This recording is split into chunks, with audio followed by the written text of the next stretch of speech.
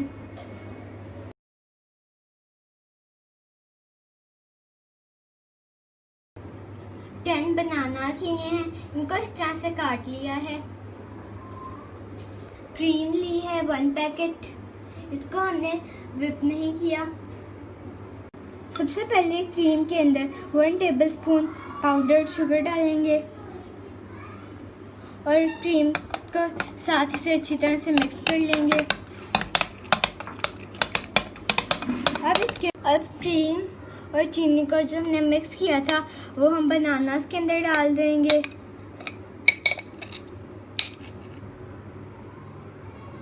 और इन्हें मिक्स कर लेंगे। फिर मिक्स करने के बाद इसे साइड पे रख लेंगे और इसकी बेस तैयार कर लेंगे।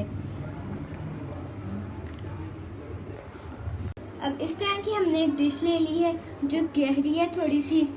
अब एक एक कैंडी बिस्किट को लेकर दूध के अंदर डिप करेंगे और इसको ऐसे रख देंगे। इस तरह करके हम ये सारा फिल कर देंगे सारी साइड। हमने सारी इस तरह से बेस बना ली है। अब ये कैंडी बिस्किट को क्रश किया है, अब इसकी साइड्स पे इसको ऐसे ऐसे डालेंगे और थोड़ा सा टॉपिंग के लिए बचा लेंगे। अगर थोड़े बड़े बड़े चंक्स आते हैं तो इट डजंट मैटर्स। पाइनएप्पल के पीसेस को इस तरह से हाफ कर लिया है, एक पीस को बचाएंगे टॉपिंग के लिए। अब इस तरह से साइड्स पे रखेंगे। आप देखें कितना प्यारा लग रहा है, ये देखें। ये इस तरह से सारी साइड्स पे सेट कर लिया है, देखें कितना खूबसूरत लग रहा है। अब जो बनाना मिक्सचर बनाया था वो इसके ऊपर डाल देंगे। आपने इसकी बहुत थिक लेयर नहीं लगानी।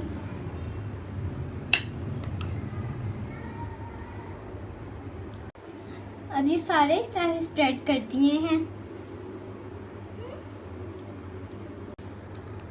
अब इस तरह से सारा कवर कर दिया है।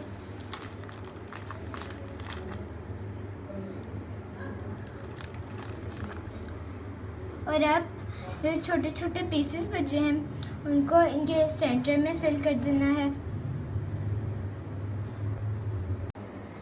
अब इसके ऊपर दोबारा से बनाना मिक्सचर की लेयर लगा देंगे। ये लास्ट लेयर है।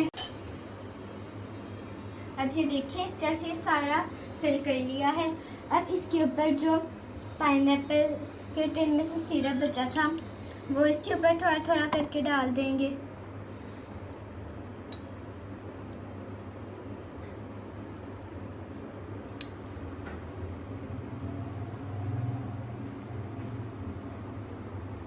इस तरह सारा करना है। इसके ऊपर लास्ट लेयर लगा देंगे बनाना मिक्सचर की। अब ये सारा स्प्रेड इसके ऊपर डाल दिया है। अब जो पाइनएप्पल के चंक्स बचाए थे वो इसके ऊपर इस तरह से सेट कर देंगे और इसके बाद जो कैंडी क्रश की थी अब इन पाइनएप्पल्स के सेंटर में डालना है इस तरह से। अब कैंडी बिस्किट को जो क्रश किया था वो हम सारे इसके ऊपर डाल देंगे।